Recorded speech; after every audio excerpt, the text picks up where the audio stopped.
Assalamualaikum warahmatullahi wabarakatuh.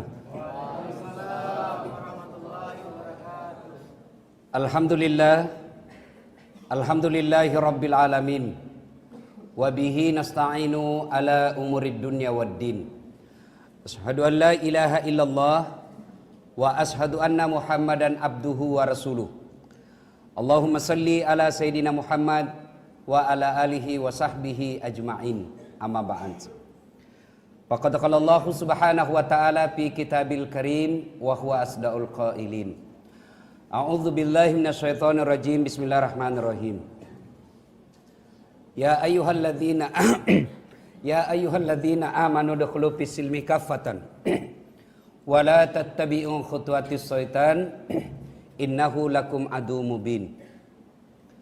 Wahai orang-orang yang beriman, masuklah engkau ke dalam Islam secara sempurna dan janganlah engkau ikuti langkah-langkah setan, karena sesungguhnya setan itu musuh yang nyata bagi kalian. Dan di tengah-tengah kita, meskipun lagi masjid dengar ceramah, masih ada setan di tengah-tengah kita. Apa setannya Ustadz? Bukan popok, bukan juga parakang, bukan juga uka-uka, tapi apa setan yang ada di tengah-tengah kita? Handphone. Ustaz sudah ceramah masih SMS juga. Simpan dulu HP ta, simpan dulu deh. Kita dengar ceramah dulu. Selama kita pegang itu HP, nagoda ki setan untuk balas WhatsApp. Simpan dulu, simpan. Kalau perlu kasih menghadap ke bawah dia. Saatnya untuk dengar dakwah. Wa qalaidan bismillahirrahmanirrahim. Innallaha wa malaikatahu yusalluna ala nabi. Ya ayyuhalladzina amanu sallu alaihi wa sallimu taslima. Sesungguhnya Allah dan para malaikatnya bersalawat kepada Rasulullah Muhammad sallallahu alaihi wasallam, maka wahai orang-orang yang beriman, bersalawatlah kalian kepada Rasulullah dengan sebaik-baik salawat. Allahumma salli ala sayyidina Muhammad wa ala alihi wa sahbihi ajma'in. Amma ba'd. Ibu bapak, saudara-saudara sekalian, jamaah tarawih Masjid Al-Aqsa Universitas Hasanuddin yang insya Allah dimuliakan dan dirahmati oleh Allah Subhanahu wa ta'ala.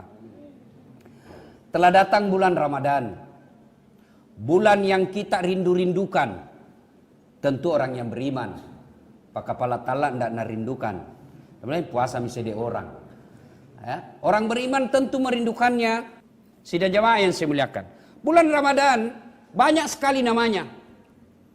Disebut dengan bulan penuh ampunan. Disebut dengan bulan dilipat gandakan segala kebaikan. Disebut dengan bulan dikabulkan semua doa-doa. Disebut dengan bulan ibadah-ibadah sunnah sama nilainya dengan ibadah wajib. Banyak lagi namanya. Salah satu nama bulan suci Ramadan adalah bulan penuh rahmat. Bulan penuh rahmat. Lalu Nabi mahasiswaku, Ustaz, jadi kalau masuk Ramadan itu otomatis makin dapat rahmat? Tidak. Kalau mau kau dapat rahmat, ada syaratnya. Apakah semua orang yang ingin dapat rahmat otomatis dapat rahmat? Tidak, harus ada syaratnya. Sama baru-baru ini, seluruh tamatan SMA daftar SMPTN. Apakah semua yang mendaftar otomatis masuk? Otomatis masuk perguruan tinggi negeri? Tidak, ada syaratnya. Apa syaratnya? Lulus nilaimu bos, memenuhi kriteria. Baru bisa lulus. Kalau tidak bisa. Meskipun kau mau sekali, tidak. Demikian juga Ramadan, harus ada syaratnya mendapat rahmat dari Allah. Apa syaratnya? Inilah yang kita bahas pada taklim kita kali ini. Mudah-mudahan cukup waktu.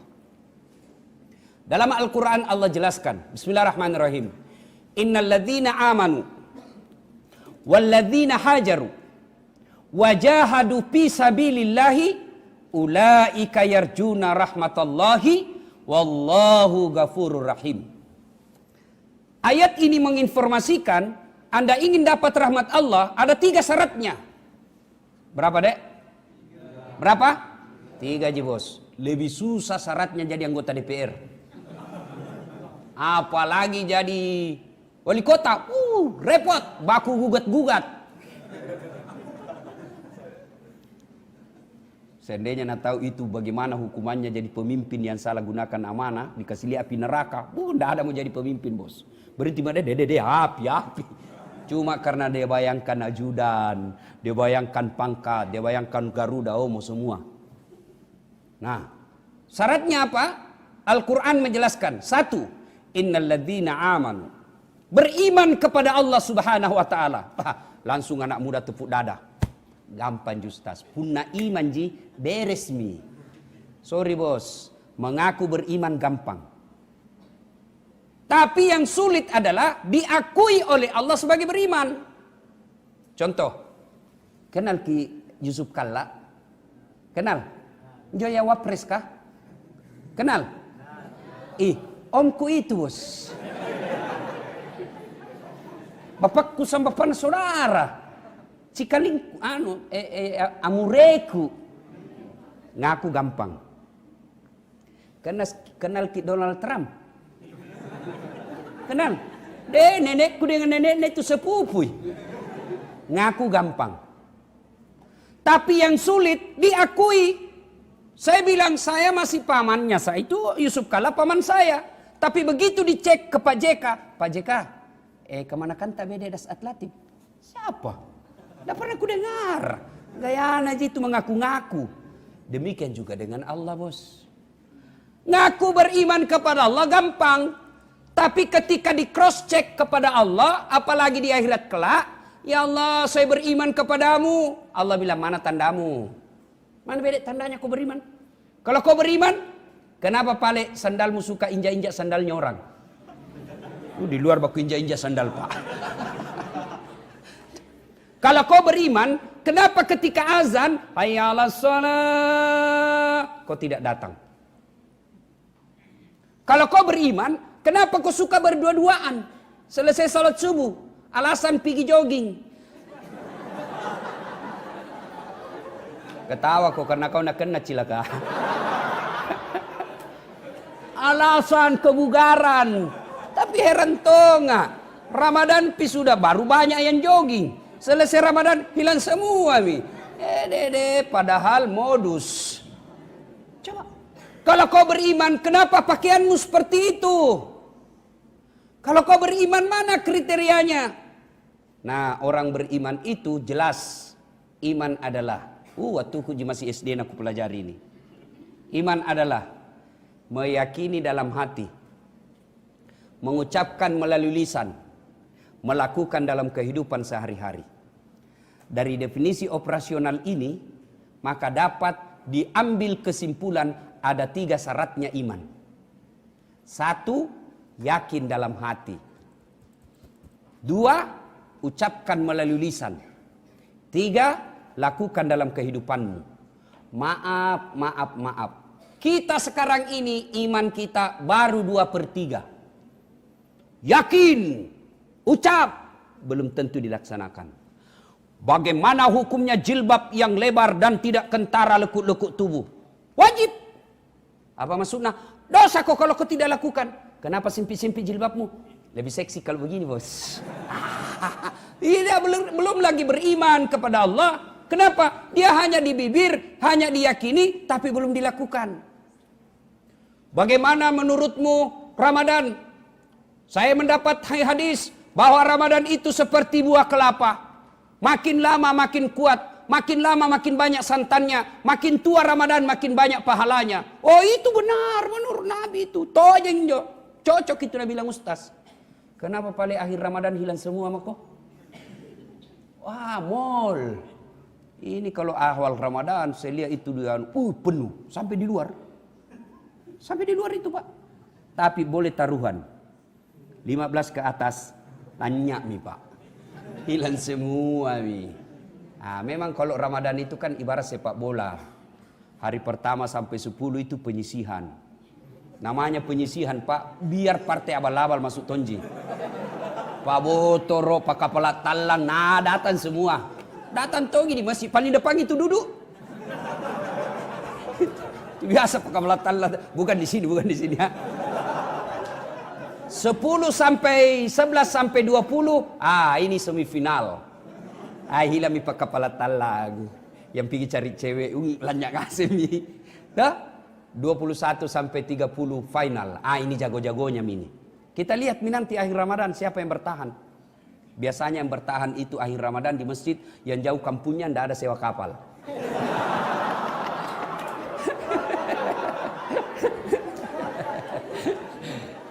Bos, pernah tojek jadi mahasiswa. Syaratnya beriman. Adik-adik sekalian, kita kuliah di Unhas ini dengan berbagai macam fakultas. Silahkan jadi pengacara, tapi pengacara beriman. Silahkan jadi dokter, dokter yang beriman. Silahkan jadi ahli komunikasi yang beriman. Silahkan jadi insinyur, insinyur yang beriman. Apa saja profesi kita, tapi landas dan utamanya iman. Kalau dia jadi tentara, tentara beriman, maka dia lindungi ustadz. Kalau dia dokter, dokter beriman, maka ilmu kedokterannya akan dimanfaatkan untuk mengangkat harkat dan martabat umat Islam. Kalau dia jadi ekonom yang beriman, maka ilmu-ilmunya digunakan untuk mengangkat citra dan martabat Islam.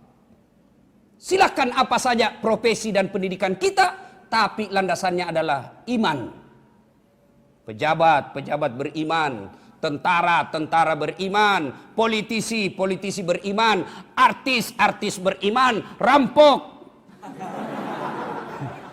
rampok beriman. Itu ada cerita Ji. Cerita warung kopi. Dia ini perampok masuk rumahnya Ustadz. Ini Ustadz rupanya buku semua di rumahnya. Sangin buku semua, dinding-dindingnya penuh buku. Begitu masuk perampok, sangin buku. Begitu dia buka lemari, dia ambil buku satu judulnya. Apa judulnya? Cara tobat bagi seorang perampok. Anda jadi perampok. Satu, ingin mendapat rahmat dari Allah, beriman kepada Allah. Syaratnya pertama, aman, beriman kepada Allah Subhanahu wa taala. Yang kedua, karena waktu yang terbatas. Syarat kedua, innalladzina amanu walladzina hajaru. Mereka berhijrah kepada ajalan agama Allah. Apa itu hijrah? Ini lagi populer ini istilah hijrah. Hijrah, bahasa milenial. Hijrah itu bahasa gampangnya taubat. Mereka bertobat. Sekarang anak-anak baru 3 bulan belajar YouTube. Hijrah. Celanamu tidak dibawa di atas mata kaki. Kalau dibawa mata kaki masuk neraka. Janganku gara-gara dibawa mata kaki celana aku kasih masukin neraka bos. Jelas namamu itu surga. Kasih masukin juga. Kalau tidak mau kau kasih di tengah-tengah. Biar kami di pinggir-pinggir saja. Lihat kau di dalam tengah-tengah. Yang penting surga juga. Ya. Baru 3 bulan belajar. Komunitas hijrah. Ada ustadz yang ceramah tidak memulai dengan innal hamdalillah. Bukan ustadz sunnah. Jangan begitu. Ya. Jangan terlalu mengklaim. Berislamlah dengan rahmatan lil alamin. Jangan suka menyalahkan pendapatnya orang. Ya. Mengikutlah imam-imam dulu. Imam bagaimana Imam Ahmad. Ketika datang ziarah ke makamnya Imam Syafi'i. Imam Ahmad tidak mengajarkan tidak kunut. Imam Syafi'i mengajarkan kunut. Datang Imam Ahmad ziarah kubur di Imam Syafi'i. Imam Ahmad kunut. Ditanya sama imam anak buahnya. Ya Imam, Anda mengajarkan tidak kunut. Kenapa Anda kunut? Apa? Saya menghargai Imam Syafi'i. Kita ini baru belajar 3 bulan agama. Itu pun belajar di YouTube. Pas lagi download habis kuotanya. Paham agama sedikit-sedikit. Ya. Oke. Berhijrah. Bertobat. Apa syaratnya tobat? Ustaz, saya bertobat. Apakah setelah mengaku bertobat otomatis diterima tobatnya? Tidak. Apa syaratnya? 1. 2. Mengakui. 3. Tidak mengulang. Ini agak susah ini. Biasanya kita mahasiswa tobat mak. Ramadan ini tobat. Tak mau lagi pacaran. Iya mak. Betul. Sekali di WhatsApp lagi sama ceweknya, Kak. Bonceng saya pergi beli WhatsApp. Tunggu dek, 5 menit saya datang. Lupa lagi tobatnya. Ya. Yang keempat, ganti dengan kebaikan. Selama kita menyesal, mengakui, tidak ulang, lalu dia ganti dengan kebaikan, dosa apapun pasti Allah ampuni. Itu kalau dosa kepada Allah. Tapi kalau dosa kepada sesama manusia, tobatnya agak ribet sedikit. Tambah syaratnya apa? Minta maaf sama yang bersangkutan. Dan minta maafnya ini agak berat. Kenapa? Harus disebut judulnya. Ini agak susah. Tidak boleh orang minta maaf saja. Minta maaf lahir batin dunia akhirat, sengaja tidak disengaja, unjur ram sampai ujung kaki. Nah begitu caranya, bos. Gimana caranya? Sunnah, jabat tangannya. 2, senyum. Jangan tunggu jabat tangan orang tidak mau senyum. 3, pandang matanya. Pandang tentu dengan pandang ramah, jangan pabola. Begitu. 4, salawat kepada Nabi. Allahumma salli ala Sayyidina Muhammad wa ala ali Sayyidina Muhammad. Yang 5 yang agak berat, sebut judulnya. Bos, pernah dulu itu mata kuliah ini, pengantar ilmu hukum, waktu mau ke final test hilang catatanmu toh? Iya jengkelku itu kurang ngajar itu yang curi. Kok dalak? Langsung dia bilang, minta maaf nak saya yang curi. Nah, Nabi bilang teman tak saya maafkan kok, kasih kembali dulu bukuku. Tidak boleh minta maaf, bukunya orang tetap nucokko. Maka ini pejabat-pejabat yang pernah ngambil barang negara ini agak susah. Dia harus datang ke seluruh rakyat Indonesia dan minta maaf kepada seluruh rakyat Indonesia. Jadi adik-adik yang pernah curi sandalnya Pak Imam, Pak Imam maafkan saya. Kenapa dek? Pernah dulu hilang sandal tak? Buku suka lagi itu. Saya ambil ke Pak Imam. Saya bilang kasih kembali dulu. Baru maafkan kok. Tidak boleh minta maaf sandalnya orang tetap diambil. Jadi adik-adik yang pernah ngambil barang-barang teman Ramsis, kasih kembali ki bos. Una lupa motor ki pandra ko. Disuruh pikul ko nanti itu semua barang yang pernah kau curi. Kalau hijrah kembalikan. Kalau sudah meninggal orangnya cari ahli warisnya. Kalau tidak dikembalikan kita wafat meninggal dunia di padang mahsyar disuruh pikul itu yang barang pernah diambil. Pas lewat teman tak bilang kurang ajar. Kau paling ambeki, setengah mati aku cari ke satu kamar jaki lagi kau sembunyi. Coba, ya, mengakui, menyesal, tidak mengulang, ganti kebaikan. Kalau berkaitan dengan manusia, maka minta maaf sampai bersangkutan. Berkaitan dengan barang, syarat yang ke-6, kembalikan barangnya orang. Nah, sekarang itu bertobat. Bagaimana cara bertobatnya, Ustaz? Cara bertobatnya ada 2. Cara bertobat 1, tobat bilizan. Cara apa Ustaz? Memperbanyak istighfar. Astaghfirullahaladzim azim wa atubu ilaihi la ilaha illa anta subhanaka inni kuntu minadz zalimin. Itu Ramadan dulu waktu ku kecil, TVRI sama RRI itu kan kalau mau orang muka istighfar itu radio, televisi. Nashhadu Allah ilaha illallah wa nastaghfirullah nas'al qaridaka wal jannah wa na'udzu bika min sakhatika wan nar. Allahumma innaka afun karim tuhibbul afwa fa'fu anna ya rahim. Itu dulu TVRI sama radio RRI. Dulu. Deh sekarang hilang semua. Begitu orang mau buka muncul semua politisi. Saya anggota DPR RI. Komisi 3. Ngapa kok kalau kau DPR? Saya direktur ini. Sibuk nah. Nah, kalau betul-betul bertobat dan ingin diampuni dosanya di bulan suci Ramadan ini, maka jelang buka saat paling baik adalah saat jelang buka beristighfar. Astaghfirullahaladzim wa atubu ilaihi la ilaha illa anta subhanaka inni kuntu minadz zalim. Dengan catatan kalau kita istighfar jantongki di depan makanan, bos. Nashhadu Allah ilaha illallah jalan kote 2. Nambah 2 jalan kote. Wa nastaghfirullah pisang hijau. Nas'al qarida nasi goreng. Tidak, itu namanya mulut istighfar dalam hati yang mana dulu kumakan. Nah, ya, yang kedua, kalau betul-betul ingin mendapat rahmat Allah di bulan suci Ramadan ini, maka setelah memperbanyak istighfar, lalu tunaikan sholat sunnah taubat. Selesai sholat maghrib, nunggu isya, sholat sunat taubat. Berapa rakaat? 2 rakaat salam, 2 rakaat salam, 2 rakaat salam sampai 6. Bolehkah 2 Ustadz? Boleh. Boleh 4, lebih bagus. 6 lebih utama. Sama tong martabak. Ada yang super, ada pipi super. Begitu juga. Kalau 2 biasa. Kalau 4 luar biasa. Kalau 6 sangat luar biasa. Sholat sunat taubat. Daripada kita gentayangan di luar, lebih baik kita maghrib nunggu isya. Sholat sunat taubat. 2 rakaat salam, 2 rakaat salam. Ya? Sholli sunat taubat, rakataini lillahi ta'ala, Allahu Akbar. Itu bahasa Arab. Saya niat sholat sunat taubat, 2 rakaat sunnah hukumnya bagi saya, lillahi ta'ala, Allahu Akbar. Masih repot, paling gampang. Berdiri tegak, menghadap kiblat, baru bilang maki, Tuhan, sampai sunat taubat kayak ini nah, Allahu Akbar. Serius ini anak mudanya ketawa. Bambang. Sudah itu 2 rakaat, ulang lagi. Tuhan, masih seperti yang tadi. Allah. Kapan tobatnya? Sujud terakhir.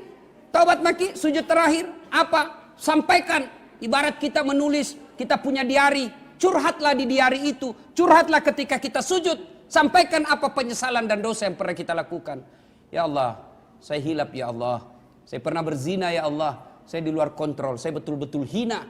Ya Allah, saya terkendali oleh hawa nafsu dan bisikan setan. Maafkan saya Allah. Kalau engkau tidak memaafkan, maka hinalah saya ya Allah. Engkau Tuhan tempat hamba menyembah, dan Engkau Tuhan tempat hamba mohon bantuan dan pertolongan. Maka tolong hamba ya Allah. Ampuni dosa dan kesalahan saya. Yang lebih penting ya Allah, berikan saya kesanggupan dan kemampuan tidak mengulangnya. Karena tanpa hidayah, biasanya kita ulang. Tobat hari ini, na ulang lagi. Tobat lagi, na ulang lagi. Tobat lagi. Malaikat iya, apa cobi-cobi kok.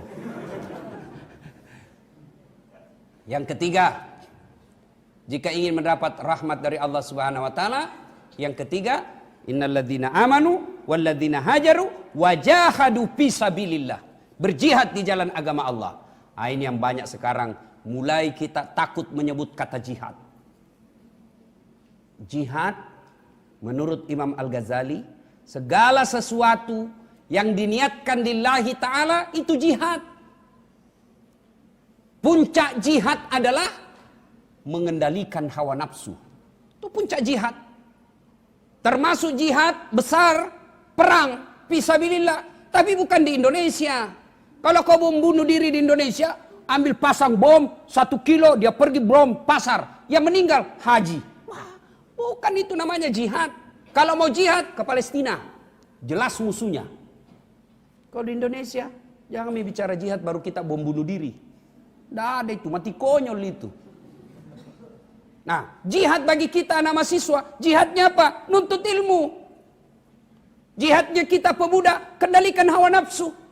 Suatu ketika Rasulullah pulang dari perang Badar, lalu Nabi bersabda, baru saja kita pulang dari perang yang kecil dan akan menghadapi perang yang sangat besar. Wih, tak bangkang asing sahabat deh.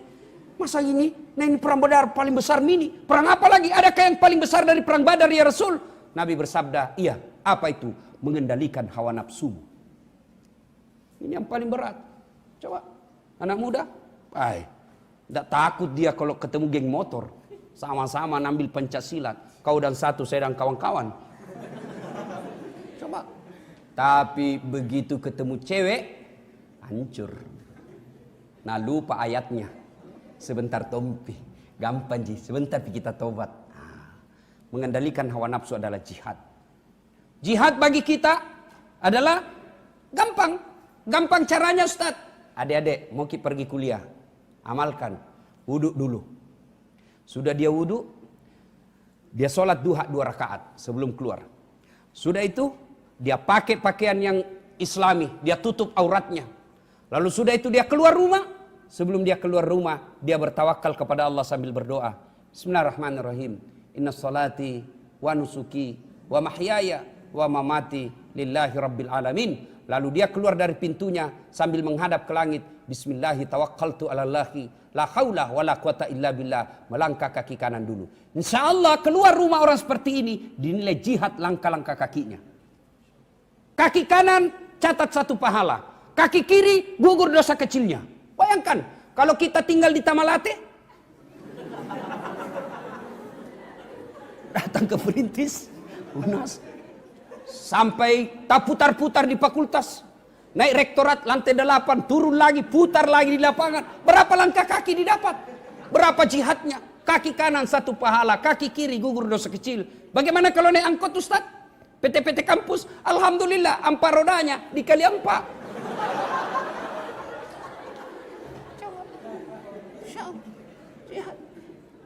Tiba-tiba kita pulang dari kuliah, ketemu geng motor.